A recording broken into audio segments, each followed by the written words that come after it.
There is a sickness that hides beneath the skin of almost every soul, a compulsion to explain itself when challenged. Like an animal caught in the hunter's snare, the instinct is to thrash, to speak, to bleed words as if words could loosen the rope. But each syllable is a confession. Each defense is an announcement. I accept your judgment as valid. This is the first surrender, and most men do not even see it. They call it reasonableness, clarity, making peace. Fools. They mistake the chains for garlands. In the theater of power, the moment you defend, you kneel. And once the crowd sees you on your knees, they will never again see you as untouchable. The strong do not justify. They radiate a force that makes others justify themselves. The lion does not explain to the lamb why he hunts. He simply hunts. Do you understand what this means? That your craving to be understood is your leash, and every tug on it is a reminder that you belong to the one holding it. The mass of humanity lives in that leash willingly, because it feels safer than the terror of being misunderstood. But safety is the coffin of power. The dangerous man is the one who leaves accusations unanswered, who lets the silence ferment until the accuser begins to taste his own poison. A single unmoved glance can be a guillotine, and you, yes you, must decide if you will remain in the kennel of the explainers or walk in the cold wind of the untouchable. Speak less, burn more, make them choke on the air between your words. The mob believes the first voice in a quarrel has the advantage, but the truth, sharp, cold, and merciless, is that the first to speak often loses the frame. In war, the battlefield is not the earth beneath your feet, but the perception inside their skull. When you defend, you fight on the territory of your enemy. When you remain still, you force them to wander into the wilderness of their own doubts. Let them ask themselves, why does he not reply? Does he know something I do not? This unspoken question corrodes their stance faster than any rebuttal. Silence is not the absence of action. It is a trap with no visible teeth. Those who rush to fill it reveal their fear. Those who endure it become a wall the weak cannot scale. And now, if you feel the pull of these words, if you sense the shift in your spine, understand this. You are already walking toward the cliff's edge, where most men never dare to stand. I speak here not to entertain, but to arm you. I want your eyes sharper, your tongue colder, your presence heavier. If you want more than the illusions they feed you, then stay. Subscribe to this fortress we are building. Each video is a weapon, each idea a sharpened blade. Like and share so that others may arm themselves beside you. We are not here for applause. We are here to rise above the noise, to command the silence that makes even the boldest tremble. Most will never grasp that power is not in the act, but in the potential withheld. A sword hidden beneath a cloak terrifies more than a sword swung wildly in the air. This is why the untouchable man can sit in the center of an accusation and not move, because he knows that their words are spears made of smoke. The crowd watches, waiting for your reaction. But in that waiting, they begin to see the cracks in the one who attacked. The calm one becomes the mirror in which the aggressor sees his own trembling hands. And once they see their fear reflected, they become their own executioners. To be still is not to be weak. It is to be the storm that gathers silently before tearing down the sky. But do not mistake this for passivity. Silence is an active weapon, honed and deliberate. It burns energy from your enemies because they cannot stand the vacuum. They rush to fill it with words, with justifications, with desperate laughter. And in their flailing, they lose composure, they lose face, they lose the crowd. You do not need to strike when they are busy stabbing themselves with their own doubts. Remember this. Your restraint must be chosen, not born from fear. It must feel like you are holding the leash even if they believe they are free. The most dangerous predator is not the one who chases, it is the one who waits. There will be moments when they will bait you with the perfect insult, crafted to pierce your pride. The common man takes the hook, thrashes, and calls it self-respect. But the higher man, the one who has crossed the threshold into true power, knows that pride is not proven in reaction, but in mastery over reaction. He lets the insult drift into the air unanswered until it turns against its owner like a snake biting its own tail. Every second you do not respond, the audience stops seeing you as the target and starts seeing you as the judge. And the judge speaks last if he speaks at all. And when you do choose to speak, let it be not to explain, but to redefine the very battlefield. An accusation of arrogance, you smile and say, confidence disturbs the insecure. A charge of manipulation, you murmur, only those who cannot be influenced call others manipulators. These are not defenses. They are assertions of status, verbal blades slipped between the ribs without ever drawing your sword. You must learn to wield brevity like a dagger, clean, precise, leaving them bleeding in confusion while you walk away untouched. In this, your silence and your few chosen words will be two edges of the same weapon. The ordinary man thinks victory is in proving the other wrong. But the predator of the higher order knows that proving is kneeling before the court of another's opinion. Why would you bend to seek their approval when you can tower above their judgment entirely? This is why you must treat every accusation as a stone tossed into the ocean. It vanishes into your depths without a ripple, and the deeper you are, the more they fear what lies beneath. It is not the rebuttal that frightens them. It is the possibility that you could destroy them and yet choose not to. That choice is sovereignty. Understand this well. The game is not to silence them, it is to make them talk until they choke. Let them repeat their accusation. Louder, sharper thinking volume will make it truth. But each repetition makes them look more desperate, more unhinged. The crowd begins to lean away from their heat and toward your cold. You have not defended yourself. You have not fought. And yet, the ground beneath their feet has shifted. This is the quiet violence of the untouchable. They fall not because you struck, but because you never offered them a target to strike back at. Picture the room, the air charged, the eyes of many fixed on you. A comment, sharp and deliberate, slices through the chatter, an accusation meant to pin you to the wall. Most people tense, lean forward, rush to patch the wound before the blood even falls. But you, no. You remain still, as if the words never reached you. The silence swells, a living thing, curling around the minds of everyone present. They start to glance between you and your accuser, and in that shifting gaze something changes. The question is no longer, is it true? But why is he not reacting? Curiosity turns into doubt, doubt into discomfort. Your accuser begins to shift in his seat, his voice loses its edge, and the very audience that awaited your downfall starts to see cracks in his composure.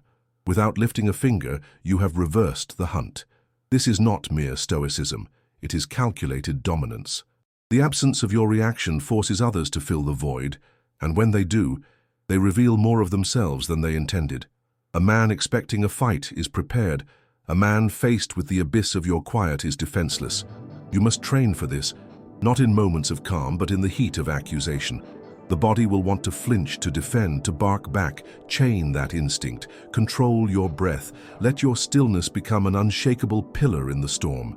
This is not weakness. It is the power of the executioner who decides when the blade will fall and whether it will fall at all. In this way, every confrontation becomes a stage, and you, not the one who spoke, become the central figure. The crown rests on the head that never bows. There will come a time when silence alone is not enough, when the crowd's thirst for a conclusion demands a word from you. This is where the untrained fall into the pit, rushing to justify, to clarify, to bathe the room in their innocence. But innocence is brittle and justification is an open wound. You, however, will not bleed. When you speak, it will not be to prove them wrong, but to alter the terrain entirely. A calm smile, a slow gaze, and a sentence so cold it makes the air tighten. You seem emotional today. Not a defense, not an answer. A mirror. In that moment, the eyes of the audience turn, not to you, but to the one now caught in the frame of instability. You have made them the spectacle, and the more they move to escape it, the deeper they sink. And this is the essence of control. Not to silence the enemy, but to compel them to speak until they dismantle themselves. You must remember, people are intoxicated by their own aggression. Give them space, and they will overindulge. They will repeat their accusations, each time with less grace, each time sounding more like obsession than truth. You need only to punctuate the chaos with surgical phrases, short, sharpened truths that are less about answering and more about declaring.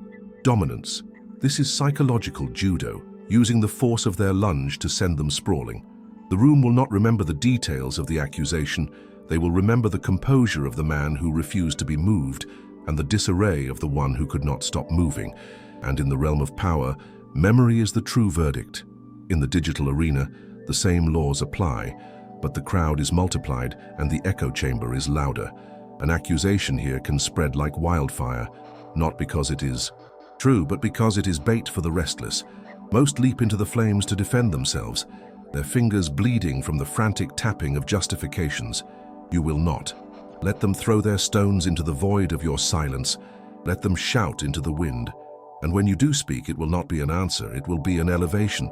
They always call you dangerous when they cannot control you. You have not denied, you have not explained, you have turned the label into a crown. The mob, once united in their attack, now splinters. Some nod, some doubt, some retreat. You have shifted the field without stepping into it. Understand this. The public arena is not a place for defending innocence. It is a place for building myth. Every defense you post weakens the aura, for it teaches the crowd that your image can be summoned and judged at will. Refuse to play that role. Post only what deepens the mystery, what suggests that the truth is too vast, too dangerous to be spilled in comments. Those who are desperate to disprove you will start to look desperate. Those who are unsure will lean toward the calm force that resists the storm. Over time, you will learn that it is not the facts that sway the multitude. It is the posture, the temperature of your presence. Make yours cold enough to burn. Face to face, the stakes are sharper because the air carries weight, and every glance can pierce or protect. In a meeting, a rival questions your judgment, subtly, with a smile sharpened like a blade. The room turns to you, expecting a rebuttal, a defense, perhaps even an apology disguised as diplomacy. You give them nothing. You lean back. You breathe slowly. You allow the pause to stretch until it becomes a rope around their throat. Then, without changing your tone, you redirect, "Let's hear your plan." Now the spotlight is theirs, and the warmth of attention they sought turns into the glare of interrogation. They must now perform, explain, prove, and with every word they spill, the room weighs them, not you. In this dance, timing is the weapon. Speak too soon and you become part of their frame. Speak too late and the crowd moves on without absorbing your strike. But speak at the precise moment when their confidence begins to fray, and you do more than answer, you dethrone. This is the rhythm you must learn, to control not only what is said, but when it is said, and to understand that most victories are not declared, but implied. The enemy walks away unsure whether they lost, or simply gave too much, but the room knows. And you, without lifting your voice, have reinforced the most dangerous illusion of all, that you are unshakable. This illusion, once set, makes people hesitate before coming for you again. And hesitation is the rust that eats through their will. Face to face, the stakes are sharper because the air carries weight, and every glance can pierce or protect. In a meeting, a rival questions your judgment subtly, with a smile sharpened like a blade. The room turns to you, expecting a rebuttal, a defense, perhaps even an apology disguised as diplomacy. You give them nothing. You lean back. You breathe slowly. You allow the pause to stretch until it becomes a rope around their throat. Then, without changing your tone, you redirect, "Let's hear your plan." Now the spotlight is theirs, and the warmth of attention they sought turns into the glare of interrogation. They must now perform, explain, prove, and with every word they spill, the room weighs them, not you. In this dance, timing is the weapon. Speak too soon and you become part of their frame. Speak too late and the crowd moves on without absorbing your strike. But speak at the precise moment when their confidence begins to fray, and you do more than answer, you dethrone. This is the rhythm you must learn, to control not only what is said, but when it is said, and to understand that most victories are not declared, but implied. The enemy walks away unsure whether they lost or simply gave too much, but the room knows. And you, without lifting your voice, have reinforced the most dangerous illusion of all, that you are unshakable. This illusion, once set, makes people hesitate before coming for you again. And hesitation is the rust that eats through their will. By now, you must understand that defending yourself is not simply a waste of strength. It is a declaration that you live within the reach of others' hands, and if you live there, they will pull at you endlessly. The untouchable does not grant such access. He does not wait for attacks to test his armor. He moves in such a way that the idea of attacking feels futile. Every room he enters shifts subtly. The laughter grows quieter, the glances sharper. His silence is not absence. It is a presence that makes others measure their words before they speak. They call this respect, but it is closer to caution, and caution is the currency of survival at the highest tier of power. The final mastery is to let this presence become effortless, no longer a tactic you consciously deploy, but the natural shape of your being. It is then that the paradox blooms in full. The less you defend, the stronger your image becomes. The more you ignore the noise, the more others strain to hear your voice. You will find yourself judged less, not because the world has grown kinder, but because you have become a figure too costly to provoke. And when you do speak, rare, precise, deliberate, the world will listen not because it loves you, but because it fears what your silence might mean. That is the throne you must aim for. Not love, not applause, but the authority of one who never needs to justify his crown. If you have endured each word until now, you are no longer merely a spectator. You have stepped into the threshold where most turn back, the place where validation dies and sovereignty begins. This is not a lesson in cruelty, it is a lesson in liberation. You will not waste your life wrestling with the fog of others' opinions. You will not beg to be understood. You will stand as a mirror in which your enemies see only their own trembling. And when they realize they cannot touch you, they will begin to fear you, not because of what you have done, but because of what they suspect you could do. This is the true terror of the untouchable, not in action, but in the infinite possibilities that silence contains. So here is your test, your seal, your proof that you have crossed the line.